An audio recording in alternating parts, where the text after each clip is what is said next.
음악 방송 프로그램 미스트롯, 미스터트롯 그리고 국민가수를 만든 서혜진 TV조선 본부장의 오른팔이라고 해도 과언이 아닌 방송작가 노윤 씨가 직접 인터뷰한 신문기사가 화제입니다. 스타킹을 시작으로 동상이몽, 백종원 씨를 일약 스타로 만든 집밥 백선생, 7년 넘게 한 VJ 특공대 모두 노윤 작가의 손끝에서 태어났습니다.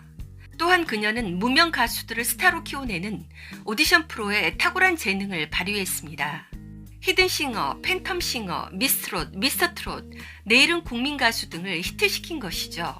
노윤 군단이라는 말이 생길 정도며 지상파와 종편을 넘나드는 스타 제조 군단으로 통합니다.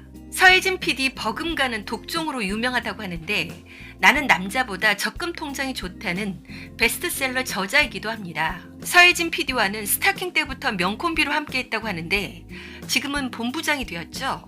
서 본부장은 히트작의 8알은 노윤의 공, 오디션 예능의 신기원을 이은 주역이라고 평했습니다.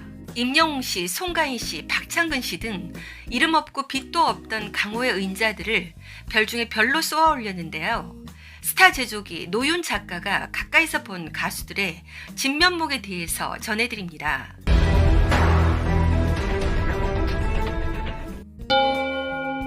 먼저 국민가수가 미스터트롯보다 시청률이 나오지 않자 정말 지옥이 따로 없었다고 합니다. 트로트보다 안 나올 거는 어느 정도 짐작했지만 맨날 트로트만 할 수도 없고 새로운 시장을 만들어야 한다고 생각해서 내일은 국민가수를 제작했다고 해요. 또한 트로트가 대한민국을 점령하니 가요 시장이 급속하게 위축되었다고 합니다. 아이돌에게 잠식당한 상황에서 트로트까지 가세하니 가요 시장이 얼어붙어 가요 시장에 도전을 한 측면도 있다고 해요. 그러나 실제로 시청률이 뚝뚝 떨어지니 지옥이 따로 없었다고. 기자는 이렇게 질문했는데요. 뭔 노래인지 하나도 모르겠다며 채널 돌리는 분 많더라. 저도 이 말에 적극 공감하는데 모르는 노래들이 너무 많이 나왔어요. 대중이 거의 다 아는 주옥같은 명곡 가요를 듣고 싶었는데 너무 생소한 노래가 많이 나오니 지루하고 피곤할 뿐이었죠. 선곡 문제가 분명히 있었던 것 같아요. 누가 1등할지 궁금해서 끝까지 보기는 봤지만 몇몇 노래 빼놓고는 정말 가슴에 와닿지 않았습니다.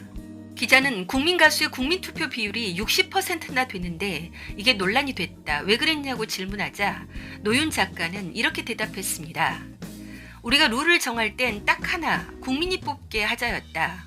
시청자가 무대를 12번이나 봤고 그들이 누구를 1대 국민가수로 뽑느냐는 건 우리 손을 떠난 일이다. 또 1등이 누구냐 보다는 톱7을 모두 스타로 만들어가는 게 우리의 목적이라 순위만 정하고 끝나는 일반 오디션과는 달리 봐주시면 좋겠다. 톱7을 모두 스타로 만드는 게 목적이라는 취지가 너무나 좋은 것 같습니다. 진짜 순위만 정하고 끝나는 일반 오디션에서 상처를 받은 가수들이 얼마나 많습니까?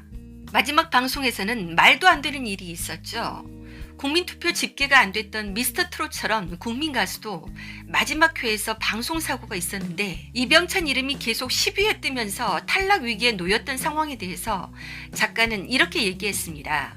시청률을 올리려고 일부러 사고친 거 아니냐는 사람들도 있었는데 하필 그게 이병찬 씨라 더욱 문제였다고. 가뜩이나 제작진 픽으로 의심받는 상황이라 더욱 난감했다고 해요. 귀신이 있나 싶었다. 정말 죄송하다고 사과했습니다.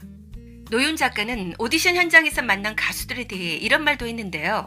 놀랍게도 예심 때부터 제작진이 받은 첫 느낌대로 가수들이 결승에 가는 경우도 많다고 합니다. 이솔로몬 씨는 노래를 대단히 잘 부르는 건 아닌데 결승까지 가겠다는 생각이 들었다고 해요.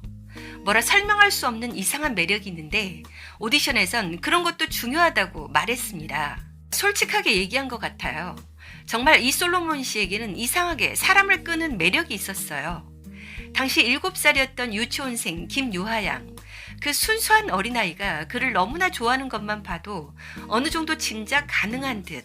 수총각 김동현 씨는 누구라도 인정할 수밖에 없는 실력자였다고 평가했습니다. TV조선이 가요 오디션을 하면 이런 인재가 빛을 봐야지, 이런 가수한테 전파를 쏴줘야지 하는 확신이 들게 하는 청년이었다고. 노윤 작가의 박창근 씨에 대한 평가는 아주 흥미롭습니다. 박창근 씨는 처음 봤을 때 충격적이었다. 요즘 TV나 벅스, 멜론 같은 음원 차트에선 들을 수 없는 뭐랄까 울컥하게 하고 사무치게 하는 노래를 부르더라. 제작진 입장에선 나이도 많고 잘생긴 것도 아니라 저 사람이 과연 어디까지 갈 수 있을까 의심한 것도 사실이다. 박창근 씨가 대장전에서 부른 외로운 사람들에도 사연이 있습니다. 작가들과 선곡을 하는데 새벽 3시가 되도록 결정을 못해 다들 지쳐있는 상황이었다.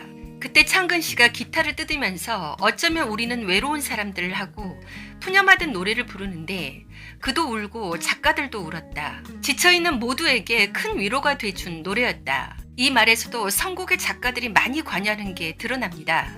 이건 좀 개선해야 되지 않을까요? 명곡 100선 등 어느 정도 범위만 정해놓고 그 중에서 참가자들이 자유롭게 고를 수 있게 하고 작가들은 선곡이 겹치지 않게만 조종하면 어떨까요? 가수들 본인에게 가장 잘 맞는 노래를 부르게 하고 그걸 듣고 싶은 게 시청자들이니까요. 민중 가수 출신인 박창근 씨에 대한 오해들에 대해서도 한마디 하며 큰 우려를 표했습니다. 좋은 분이다. 다만 자기 노래로 돈을 번다거나 스스로 상품이 되겠다는 생각을 안 해본 사람이라 오디션 과정을 매우 힘들어했다. 경연 단계가 올라갈수록 경쟁이 치열해지고 조금만 실수해도 도태되고 탈락하는 환경에 놓이니 석 달 내내 아파서 끙끙 앓더라. 제작진이 전쟁하듯 일하는 모습을 보면서도 놀라워했다. 돈을 위해 치열하게 산 적이 없는 사람이라. 1등은 했지만 시장에 나온 상품으로서 계속 나아갈지 중도에 포기할지는 확신이 서지 않는다. 그래서 짠하다. 오디션 작가들의 횡포 아닌 횡포에 대해서도 양해를 구했습니다. 노래, 의상, 퍼포먼스까지 참가자의 일거수일투족을 쫓아가며 도와야 한다. 알아서 척척 움직이며 제 역할하는 연예인이 아니라 일반인들이다 보니 현장 작가들은 말이 빠르고 거칠고 공격적일 수밖에 없다. 그들을 무대에서 살아남게 해야 하니까 그냥 전쟁이다. 여기에서도 알 수 있지만 거의 모든 것에 작가들의 의도가 들어있는 것으로 보입니다. 이런 프로 작가들도 처음에는 전혀 우승을 예상하지 못했던 인물이 있었는데요. 그가 바로 임영웅 씨였습니다. 미스터 트롯에서 임영웅 씨가 우승할 거라고는 생각하지 못했는데 그 이유가 너무 담백해서였다고 해요. 송가인 씨는 눈빛만 봐도 나 송가인이야 란 자신감이 하늘을 찌르는데 영웅 씨는 누가 눈빛을 보내면 그걸 받아치지 않고 그냥 먹어버리는 스타일이었다. 근데 조용하게 무섭게 힘을 발휘하더라. 안에 가진 것이 아주 많은 사람이었다. 노윤 작가가 어려운 시대에 영웅과도 같은 임영웅 씨라는 걸출한 스타가 나오도록 한 것만으로도 큰 복을 지은 것임에 틀림없는 것 같습니다. 앞으로도 좋은 노래로 국민들을 위로해주고 힘을 주는 방송 많이 만들어주기를 바랄게요. 끝까지 시청해주셔서 감사드리고요. 소중한 의견을 댓글에 남겨주세요. 추첨을 통해 닥터코스 형상 컨트롤 물광 마스크 크림을 선물로 드립니다. 자세한 내용은 설명란이나 고정 댓글란을 참고해주세요.